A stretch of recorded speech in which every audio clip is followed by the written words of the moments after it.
কাফেরদের জুলুম নির্যাতন এত অতিমাত্রায় চলে গেছে, যারা মুসলমান হয়েছিলেন রাসূলুল্লাহ সাল্লাল্লাহু আলাইহি ওয়াসাল্লাম তাদেরকে বললেন, এই পৃথিবীতে নিজের জীবনের চেয়ে, ধন সম্পদের চেয়ে, মান সম্মানের চেয়ে নিজের ঈমানের দাম সবচেয়ে বেশি। ঠিক কিনা? সবচেয়ে বেশি। সাহাবায়ে কেরাম বা মুসলমানেরা নবীজির কাছে আয়েশা খালি বলতেন, হুজুর আমি যে ঈমান আনছি, আমার বাড়ির লোকেরা আমাকে অত্যাচার করে, পরিবারের লোকেরা অত্যাচার করে, সমাজের লোকেরা অত্যাচার করে, সবাই আমাদের উপরে চড়াও হয়, আমাদের বিভিন্নভাবে জুলুম নির্যাতন করে, আমরা এর থেকে কিভাবে উত্তরণ ঘটাবো? নবীজি সাল্লাল্লাহু আলাইহি ওয়াসাল্লাম তাদেরকে বললেন, নিজের ঈমান বাঁচানোর জন্য এই দেশ ছেড়ে তোমাদের অন্যত্র চলে যেতে হবে, এছাড়া কোনো উপায় নাই। দেখেন, আপনার বাড়ি ঘর, আপনার ধন সম্পদ, স্থাবর অস্থাবর সব সম্পত্তি ছাইরা আপনি অন্য জায়গায় গিয়ে বসবাস করবেন, এটা মনকে বোঝানো অনেক কঠিন একটা বিষয় হয়ে দাঁড়াবে। কথা ঠিক নেই? তারা নিজের বাড়ি ঘর ছাড়তেছে, নিজের স্ত্রী সন্তান পরিবার ছাড়তেছে, বংশ ছাড়তেছে, কেন? নিজের ঈমানের হেফাজতের জন্য। কিসের জন্য? কথা বলেন, কিসের জন্য? ঈমানের হেফাজতের জন্য। এখনো তো মানুষেরা নিজের বাড়ি ঘর ছাড়ে, ছাড়ে কি না? কে লেগে ছাড়ে? নিজের যান বাঁচানোর জন্য। কি বাঁচানোর জন্য? এই যে আগুন লাগতেছে, এইভাবে প্রাসাদ পুরাই দিতেছে আগুন দিয়া, এই যে কাজগুলো দেখেন, এর দ্বারা তাদের দুনিয়াতেও কোনো ফায়দা হয় নাই, আখিরাতেও কোনো ফায়দা হবে না, এটা তাদের আমল নামা। সাহাবায়ে কেরাম তো নিজের ঈমান হেফাজতের জন্য, নিজের ঈমান থেকে যেন বিচ্যুত না হয়, কষ্টের সীমা অতিক্রম হয়ে গেলে যদি ঈমান থেকে পিছপা হয়ে যায়, এজন্য ঈমানটা সুরক্ষিত রাখার জন্য নিজের দেশ ছাইরা, বাড়িঘর ছাইরা, স্ত্রী সন্তান পরিবার ছাইরা নিজের দেশ থেকে অন্য দেশে তারা হিজরত করবেন, পাড়ি জমাবেন। আল্লাহ রাসূল তাদেরকে এই পরামর্শ দিলেন, কিন্তু আল্লাহ রাসূল এখনো পর্যন্ত দেশ ছাড়ার কথা চিন্তাও আসে নাই। কারণ রাসূলুল্লাহ তো সবচেয়ে বড় লিডার ছিলেন। কি ছিলেন? সবচেয়ে বড় নেতা, মহান নেতা যদি বলেন পৃথিবীতে, রাসূলুল্লাহর উপরে মহান নেতা আর কেউ হতে পারে না। রাসূলুল্লাহ বলছেন, তোমরা তোমাদের এই দেশ ছেড়ে অন্য দেশে চলে যাও, আমি দেশে আছি। আর আমার দেশের নেতা আগে ভাগে, নেতারা কেউ থাক, বাইরে খেয়ে যাও। এই কথা বুঝতেছেন? তাহলে আদর্শ দেখেন, আদর্শ কাকে বলে? আল্লাহ তাআলা বলছেন না নবীজিকে? আল্লাহ তাআলা বলছেন যে রাসূল সাল্লাল্লাহু আলাইহি ওয়াসাল্লাম বলেন পুরা বিশ্ববাসীর জন্য আদর্শ, মডেল। সবার যদি মডেল হয়, তার নেতারও তো মডেল হবে, নেতারও তো আদর্শ হবে। রাসূলুল্লাহ বলেন, জুলুম নির্যাতন আমি সহ্য করছি, তোমরা নিরাপদ আশ্রয়ে চলে যাও, আমি আছি মক্কার জমিনে, যতক্ষণ পর্যন্ত আল্লাহ তাআলার আদেশ না আসবে ততক্ষণ পর্যন্ত আমি আমার এই মক্কা ছেড়ে কোথাও যাব না।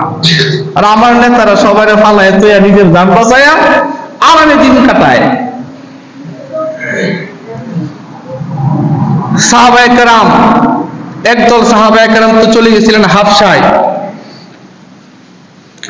নাজ্জাশী, বাদশা নাজ্জাশীর কাছে গেছিলেন, কাহিনী বলছিলাম না? ওনারা ওইখান থেকে আবার চলে আসছে, আয়েশা আবার মদিনার দিকে হিজরত করছে। সাহাবায়ে কেরাম কেউ কেউ নিজেকে হেফাজতের জন্য, ঈমান হেফাজতের জন্য মক্কা ছেড়ে মদিনায় চলে গেছেন। হযরত আবু বকর সিদ্দিক রাদিয়াল্লাহু তাআলা আনহু নবীজির কাছে আসলেন, হুজুর ঈমান আনার কারণে আমার বংশের লোকেরা আমার উপরে অনেক জুলুম নির্যাতন করতেছে, কি করতে পারি? অনেক সাহাবায়ে কেরাম তো হিজরত করে চলে যাইতেছে, আমি কি চলে যাব? সুবহানাল্লাহ বলেন না? নবীজি বললেন, আবু বকর সবাই চলে যাক, তুমি বাড়িতে অবস্থান করো, তুমি আমার সাথে আল্লাহ তাআলার আদেশ আসলে আমার সাথে হিজরত করবে। সবাই চলে যাক, তুমি থাকো, তুমি আমার সাথী হবে, আমার সাথে তুমি যাবে। সুবহান। কি মহব্বত ছিল আবু বকরের সাথে নবীজির। বলে দিলেন আবু বকর আমার সাথে হিজরত করবে। আবু বকর বাড়িতে চলে গেলেন। বাড়িতে গিয়ে দিন অতিবাহিত করতে লাগলেন। এভাবে দিন যাচ্ছে, সাহাবায়ে কেরাম যার যার মতো করে মক্কা থেকে মদিনার দিকে হিজরত করতেছে। নিজ দেশের মানুষ নবীজিকে ইজ্জত দেয় না, সম্মান দেয় না, কিন্তু নবীজি যে আল্লাহর পক্ষ থেকে প্রেরিত একজন নবী, পয়গম্বর, মহামানব, এই কথা পুরো বিশ্বে ছড়ায় পড়ছে। সুবহানাল্লাহ বলবেন না? মদিনাতে এই খবর চলে গেছে। মদিনার মানুষেরা দলে দলে মক্কাতে আসতেছে। মানুষেরা জিজ্ঞাসা করে কোথায় যাও? তারা বলে মক্কাতে নাকি এমন একজন মহামানবের আবির্ভাব ঘটেছে যে মানুষকে সৎ পথের আদেশ করে অসৎ পথ থেকে নিষেধ করে, যে নাকি এক আল্লাহর কথা বলে, তার কাছে যাচ্ছি। সুবহানাল্লাহ। তারা আইসা, বিভিন্ন গোত্রের নেতারা নবীজির কাছে আইসা কালিমা পড়া মুসলমান হয়ে গেছে। বলছেন ইয়া রাসূলুল্লাহ, আমরা তো মদিনা থেকে এসেছি, ঈমান গ্রহণ করেছি। আমরা তো নতুন মানুষ, সূরা কালাম তো পারি না, নামাজ পড়তে পারি না। আমাদের শিক্ষা গ্রহণ করার জন্য একজন শিক্ষক পাঠায় দেন। মদিনাতে আমাদের জন্য একজন শিক্ষক লাগবে। আল্লাহ রাসূল সাল্লাল্লাহু আলাইহি ওয়াসাল্লাম নতুন মুসলমানদের জন্য একজন শিক্ষক নিযুক্ত করলেন। হযরত মুসআব রাদিয়াল্লাহু তাআলা আনহু, এই সাহাবীকে নবীজি মদিনায় পাঠিয়ে দিলেন মদিনাবাসীর শিক্ষক হিসাবে। সুবহানাল্লাহ। মুসআব বিন উমাইর রাদিয়াল্লাহু আনহু একজন রাজপুত্র ছিলেন, কোটিপতির সন্তান ছিলেন। মদিনায় চলে গেছে। মদিনায় গিয়ে উনি মানুষদেরকে শিক্ষা দিতেছে, কোরআন শিক্ষা, ইসলাম শিক্ষা, দ্বীন শিক্ষা দিতেছে। উনার সংস্পর্শে থাইকা মদিনার অনেক মানুষ নতুন করে মুসলমান হয়ে গেছে। কিন্তু এইদিকে মক্কায় যে নবীজি নির্যাতিত হচ্ছে কাফের লিডারদের দ্বারা, নেতাদের দ্বারা, এই খবরগুলো দুই দিকে যায়। তারা এখানে থেকে থেকে আফসোস করা, যে নবীকে আমরা দূর থেকে চিনলাম, মক্কাবাসী সে নবীকে চিনে না। মক্কাবাসীদেরকে তারা আহ্বান জানায়, আমাদের নবীকে আমাদের কাছে পাঠায় দেন। নবীজির কাছে চিঠি পাঠায়, হুজুর আমাদের কাছে চলে আসেন, মক্কায় থাকবেন না, আমরা আপনাকে মাথার উপরে রাখবো। সুবহানাল্লাহ। দুইটা শপথ হয়েছে দুইবারে। একটা হলো বায়াতে আকাবা, প্রথম শপথ, আরেকবার হয়েছে দ্বিতীয় শপথ। এই প্রত্যেক শপথের মধ্যে নেতাগণ আয়েশা নবীজির কাছে বলছেন, হুজুর আপনি মক্কা ছেড়ে আমাদের মদিনায় চলে আসেন। মক্কার মানুষ আপনাকে সম্মান করতে জানে না, আপনি যে কি তারা আপনাকে বুঝতে পারে নাই, আমরা আপনাকে বুঝতে পেরেছি, আমাদের মদিনায় চলে আসেন, আমরা আপনাকে নিজের জীবনের চেয়ে বেশি ভালোবাসি। সুবহানাল্লাহ। তখন এই কথার স্বীকৃতি আরো গভীর হওয়ার জন্য কোন নেতা বলতেন, তোমরা যে নবীকে এই কথা বলতেছ, নবী যদি তোমাদের মধ্যে হিজরত করে চলে যায়, তখন তোমাদের নেতারা, এলাকার লোকেরা যদি তোমাদের উপর অত্যাচার করে, তখন যদি নবীকে ছাইরা তোমরা অন্যদিকে চলে যাও। এ কথা স্বীকৃতি তারা এভাবে নিল। সাথে সাথে বলল, জীবন চলে যাবে কিন্তু নবীজির মান নষ্ট হবে এরকম কাজ আমরা কখনোই করব না। সবাই শপথ বাক্য পাঠ করছে। সুবহানাল্লাহ। প্রথমবারের শপথ, দ্বিতীয়বারের শপথ একই। সবাই যার যার মতো দিনের কাজ করতেছে। এদিকে মক্কা মানুষ শূন্য হয়ে যাইতেছে, মানুষ নাই, কারণ সব নিজের ঈমান হেফাজতের জন্য মক্কা ছাইরা সব কই যাইতেছে মদিনায়। এরাও চিন্তা করতেছে, মক্কার মানুষ এত মানুষ দেখি, এখন তো কোনো মানুষ পাইতেছি না, খুব কম মানুষ গেল কই এরা। কাফের লিডাররা খোঁজ নিয়ে দেখলো সবাই মুহাম্মদ সাল্লাল্লাহু আলাইহি ওয়াসাল্লামের কথায় ঈমান এনে নিজের ঈমান বাঁচানোর জন্য মক্কা ছেড়ে মদিনায় চিরতরে চলে গেছে। সুবহানাল্লাহ। কিন্তু তারা এটা মানতে পারলো না, কারণ তাদের কাজ হইল চলে গেলে তো হবে না, তাদের ক্ষেত্রে তো মুসলমান যদি হয়ে যায় তাহলে তো আমরা ব্যর্থ। তাদেরকে বেঈমানি রাখতে হবে, তাদের বাপ দাদার ধর্মেই রাখতে হবে। তখন সব নেতারা মিলে একটা গোল মিটিং ডাকছে। এলাকার সব বংশ থেকে বড় বড় লিডার যারা আছে তাদেরকে নোটিশ করছে যে আজকে পরামর্শ সভা হবে দারুন নদওয়া, তাদের কেন্দ্রীয় অফিস ওইটা কাফেরদের দারুন নদওয়াতে একটা বিশাল আকারের বৈঠক হবে, ওইখানে সবাই অংশগ্রহণ করতে হবে। সব এলাকার গোত্রের নেতা যারা আছে, পরিবারের নেতা, বংশীয় নেতা, সমাজের নেতা, সব নেতারা একসাথে জড়ো হয়েছে দারুন নদওয়াতে। জড়ো হওয়ার পরে এক একজন এক একটা পরামর্শ করতে লাগলো দরজাটা বন্ধ কইরা। কি বন্ধ কইরা?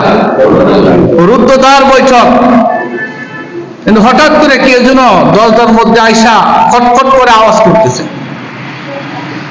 সবাই ভিতর থেকে চিন্তা করলো হঠাৎ এই টাইমে কে আইলো। একজনকে পাঠাইলো, কে জিজ্ঞাসা করলো কে। দরজাটা খুলছে, খুলে দেখে একজন বৃদ্ধ মানুষ, সবার চেয়ে বড়, একজন সুফি দরবেশ, বেশভূষা এরকম। আপনি, আমরা শুনছি তোমরা একটা গুরুত্বপূর্ণ বিষয়ে মিটিং করতেছ, আমিও তোমাদের সাথে এই মিটিং এ অংশগ্রহণ করতে চাই, আমিও তোমাদের সাথে একমত। মানে তোমরা যে বিষয়ে মিটিং করবা আমিও তোমাদের সাথে আছি, এই জন্য আমি আসছি। তাদেরকে দাওয়াত করে আনা হয়নি, এমনি নিজের উদ্যোগে চলে গেছে কাফেরদের মিটিং এ। লোকটা সবার চেয়ে মুরব্বী। মিটিং আলোচনা হইতেছে কি করা যায়, যার কারণে আমাদের এলাকা শূন্য, মানুষ নাই, আমাদের পরিবার থেকে সন্তানেরা অন্য দেশে চলে যাইতেছে, তাকে কিভাবে নিবৃত্ত করা যায়। এক একজন এক একটা পরামর্শ দিল। আরেকজন বলল মুহাম্মদকে জুলুম নির্যাতন করে দেশান্তরিত করে দাও, এই দেশ থেকে তাড়ায় দাও, যেন এই দেশ আর কোনোদিন না আসে। মুরব্বী লোকটা দাঁড়ায় কয় তোমার এই মতটা আমার পছন্দ হইল না। তো দেশ থেকে তাড়ায় দিলে সে বাহিরে গিয়ে তো আবার জনমত গঠন করবো। কি বলেন? জনমত গঠন কইরা তার লোকবল বাড়াইয়া তারপরে এলাকায় আইসা তোমাদের উপর আক্রমণ করবো। কাজে তোমার এই মতের সাথে আমি একমত না। কেটা বুঝতেছে কথা? মুরব্বী। তখন আবু জাহাল, তাদের ভাষায় আবুল হিকাম, মানে জ্ঞানের বাপ, আর আমরা বলি কি আবু জাহাল, মূর্খের বাপ। আবু জাহাল কয় আমার মাথার মধ্যে একটা বুদ্ধি আসছে। বুদ্ধিটা কি বলতো? আবু জাহাল বলতেছে অনেক তো দেখলাম, বিভিন্ন ভাবে বুঝাইলাম, তার বংশের মানুষের কাছেও বললাম তার ঠিক করার জন্য, তারা কিচ্ছু করতে পারলো না। তার চাচা থাকলেও আমরা বলছি কিচ্ছু করতে পারলো না। তা আসো, আমার একটা পরামর্শ হইল আমরা মুহাম্মদকে চিরতরে দুনিয়া থেকে বিদায় করে দিব। নাউজুবিল্লাহ বলে। আমাদের নবীজিকে চিরতরে দুনিয়া থেকে বিদায় করবে, হত্যা করে ফেলবে। বুড়া মুরব্বী দাঁড়ায় বলছে এবার ঠিক আছে। নাউজুবিল্লাহ বলেন। বুড়া মুরব্বী দাঁড়ায় বলতেছি কি এইবার ঠিক আছে, আবুল হিকাম তোমার মতের সাথে আমি একমত। হত্যা করলে জনমত গঠন করতে পারবে না, তার পক্ষের লোক বাড়াইতে পারবে না, তোমার মতের সাথে আমি একমত আছি। এখন সবার মনের মধ্যে কৌতূহল, বুড়া লোকটা কেডা, তারা কেউ দাওয়াত দিয়ে আনে নাই, কিন্তু হত্যার ব্যাপারে সে একমত। তার মানে তার মত আমার মত একমত হয়ে গেছে, আমাদের মত পুরা বেড়ার মত একমত হয়ে গেছে। তার মানে সবাই ওই মুহাম্মদ সাল্লাল্লাহু আলাইহি সাল্লামের কি শত্রু, আর মুহাম্মদ সাল্লাল্লাহু আলাইহি সাল্লাম সবার শত্রু। তো সবার যদি শত্রু হয় তাহলে বুড়া লোক এখন তাদের বন্ধু হয়ে গেছে না? শত্রু কিন্তু আমার বন্ধু, আমার শত্রু যিনি আপনার শত্রু যিনি, তাহলে আপনি কি হয়ে গেলাম? বন্ধু হয়ে গেলাম। তাহলে বুড়া আরে সবাই মিলে বন্ধু হয়ে গেছে, আর আমাদের নবীজি তাদের কি হয়ে গেছে? শত্রু হয়ে গেছে। এ মুরব্বী আপনি কেডাও?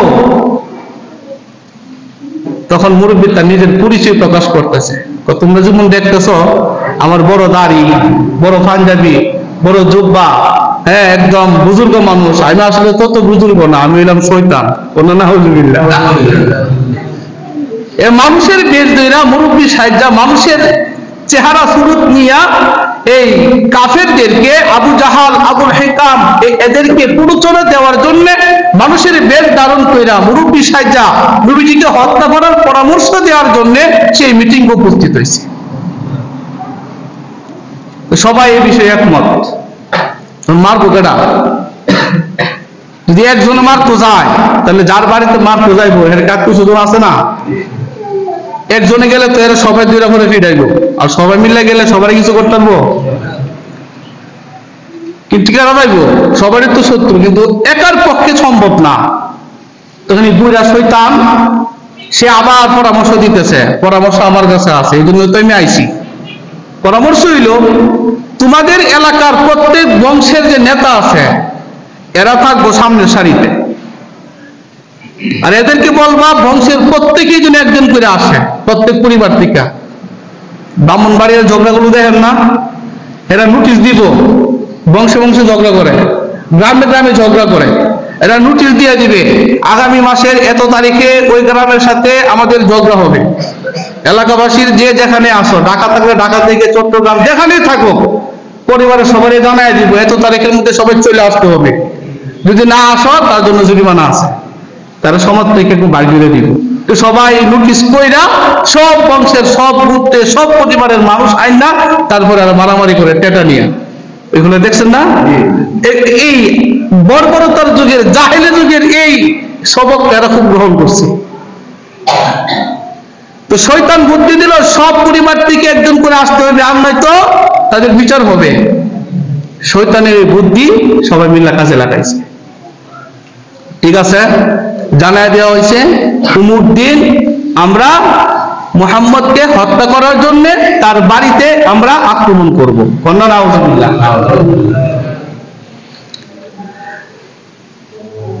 এই যে বৈঠকটা করছে দুনিয়ার কেউ না জানলেও, নবীজি না জানলেও জানেন কে? আল্লাহ। জানেন কি না? আল্লাহ রাব্বুল আলামিন রাসূলুল্লাহ সাল্লাল্লাহু আলাইহি ওয়াসাল্লামকে জানায় দিলেন, ওয়া ইয ইয়ামকুরু বিকাল্লাযীনা কাফারু লিইউসবিতুকা আও ইয়াকতুলুকা আও ইউখরিজুক ওয়া ইয়ামকুরুনা ওয়া ইয়ামকুরুল্লাহ ওয়াল্লাহু খায়রুল মাকিরিন। রব্বুল আলামিন জিবরাইলকে পাঠিয়ে দিলেন নবীজির কাছে।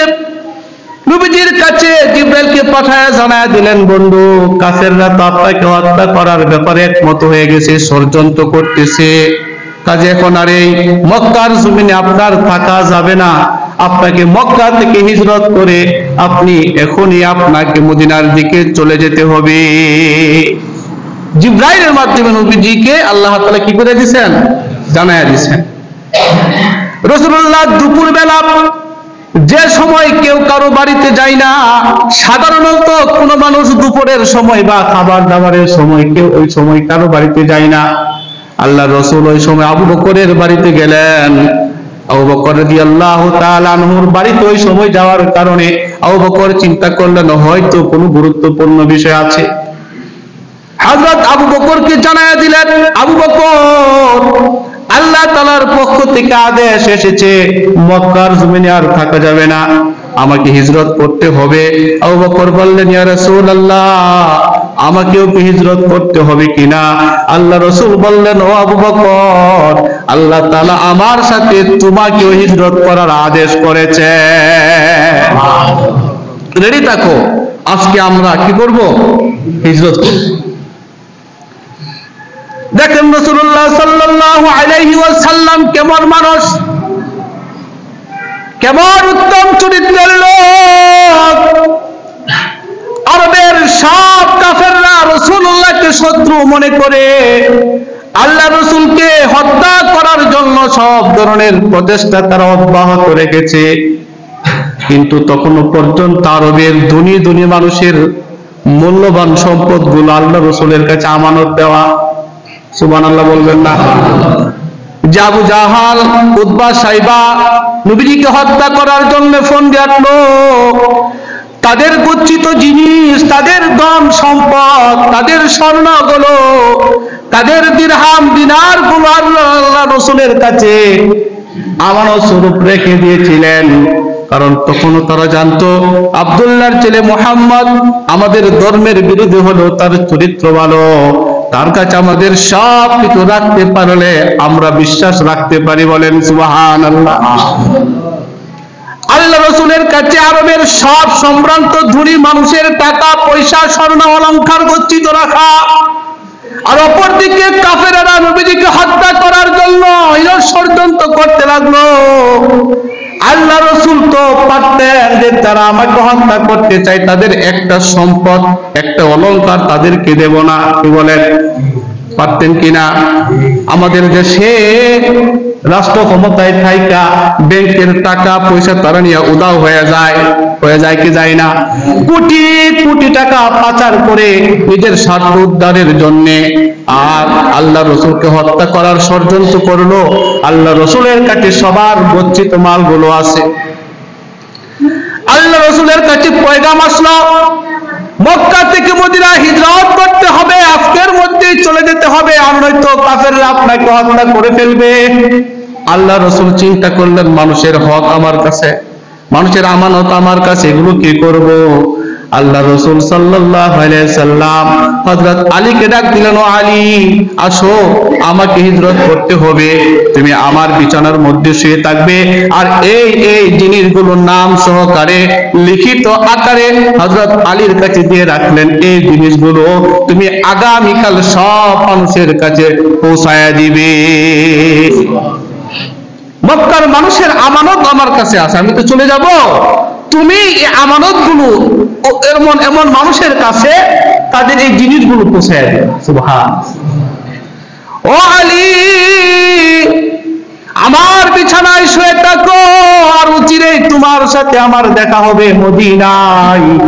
আমি মদিনায় চলে যাব, তুমিও মদিনায় চলে যাবে, সেখানে তোমার সাথে আবার দেখা হবে। হযরত আলী রাদিয়াল্লাহু তাআলা আনহু জানলেন নবীজির জায়গায় আলীকে শুয়ে রাখা হবে চাদর মুড়ি দিয়া। বলেন তেমন সময় যারা নবীজিকে হত্যা করতে আসবে, চাদর মুড়িরত অবস্থায় যাকে পাবে তাকেই তো হত্যা করবে, এটাই তো স্বাভাবিক। হযরত আলী বুঝতে পারলেন মৃত্যু আমার সামনে, মরণটা আমার সামনে, আল্লাহ রাসূলের জায়গায় আমি শোয়া থাকবো, কাফেররা আসবে নবীজিকে হত্যা করতে, নবীজিকে না পেয়ে আমাকে হত্যা করবে, মৃত্যুটা সামনে রাইখা হযরত আলী আরো খুশি হয়ে গেলেন। সুবহানাল্লাহ।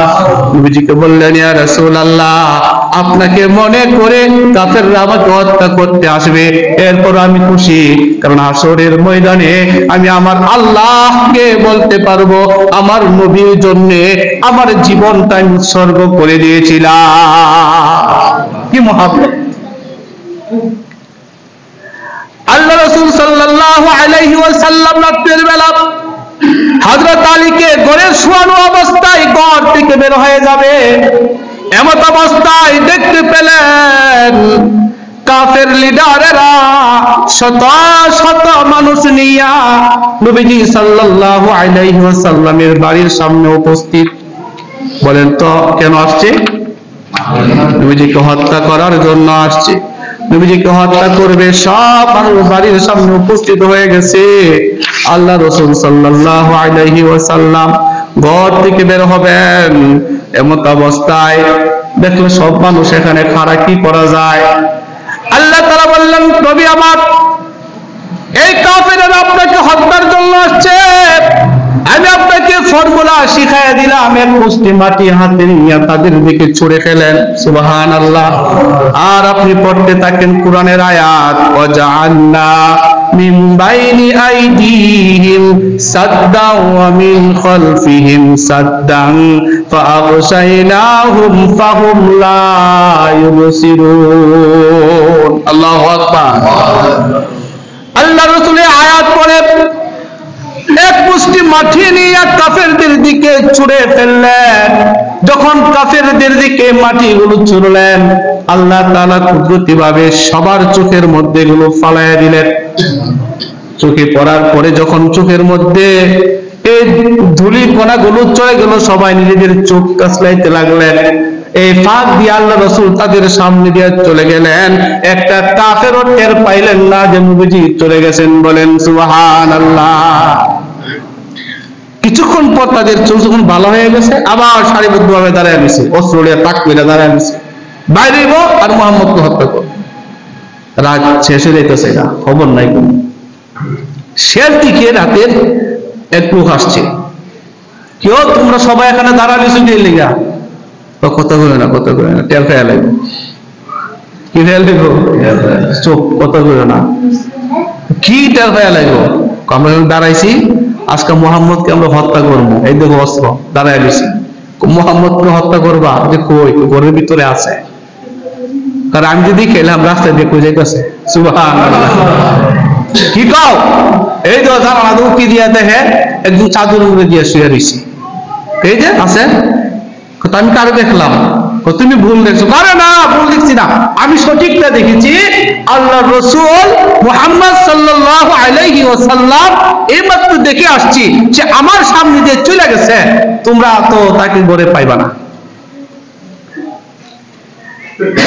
পরীক্ষা করার জন্য এখন দরজার মধ্যে তখন ধাক্কা দিছে, দরজাটা খুলে গেছে।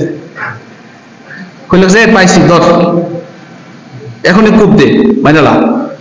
একটা একটা রাত বড় রাখবে, শেষ দেখাটা দেখে দেখি, শেষ বারের মতো দেখাটা দেখে দেখি। চাদর টান দিয়ে দেখে নবীজি নাই, সেখানে আলী রাদিয়াল্লাহু তাআলা। সুবহানাল্লাহ। জিজ্ঞাসা করলো, আলী তুমি এখানে কেন? মুহাম্মদ কই? নবীজি আমার ঘুম পাতায় রাইখা চলে গেছে। কই গেছে জানি না। আচ্ছা আলী, তুমি তো জানো এখন যদি তোমার চাদর টান না দিয়া তোমার ডাইরেক্ট খুব মারতাম, মরে গেলে। এমন কঠিন পরিস্থিতির মধ্যে তুমি কেমনে শুয়ে থাকলা এখানে? তোমার কি একটু ভয় নাই? সবার তো ভয় থাকার কথা, কি বলেন? হ্যাঁ আলী, তুমি কেমনে শুয়ে থাকলা? একটু ভয় কি তোমার ভিতরে নাই? হযরত আলী বললেন, ভয় তো লাগারই কথা, কিন্তু আল্লাহর নবী আমাকে শোয়ানোর আগে বলছে, আলী আমি তো হিজরত করে চলে যাচ্ছি, তুমি এখানে শুয়ে থাকবে, তবে অতি অচিরেই তোমার সাথে আমার মদিনায় সাক্ষাৎ হয়ে যাবে। সুবহানাল্লাহ। আল্লাহ রাসূল যেহেতু বলছে মদিনায় সাক্ষাৎ হবে, তখন আমার অন্তরে যেন বিশ্বাস জেগেছে, বিপদ আসবে, বড় মুসিবত হবে, কিন্তু আমার মরণ হবে না। এই বিশ্বাস নিয়ে আমি শুয়ে গেছি। সুবহানাল্লাহ বলে। হযরত নবীজি আবু বকরের বাড়িতে রাতের বেলা গিয়া আওয়াজ করলেন, আবু বকর ঘর থেকে বের হলেন। হযরত আবু বকর রাদিয়াল্লাহু তাআলা আনহু আট থেকে দুইটা বাহন উট রেডি করে রাখছে, কারণ মদিনাতে হিজরত করবে। আবু বকরকে নিয়ে নবীজি মদিনার দিকে চলতে লাগলেন। তুমি যে পথে মদিনা যাইবেন ওই পথে না গিয়া আরেক পথ দিয়া ঘুরে তারপর মদিনার দিকে রওনা দিয়েছেন, কারণ সবার তো পরিচিত রাস্তা একটা জানাই আছে, এই দিক দিয়ে গেলে বুঝা লাগবে, আরেক দিক দিয়ে যাইতেছে। যায়া রাতের বেলা এক গুহার মধ্যে গিয়ে আশ্রয় নিছে। কোথায়? গুহার মধ্যে আশ্রয় নিছে। আগামী জুম্মা ইনশাআল্লাহ সেই গুহার থেকে আলোচনা শুরু হবে।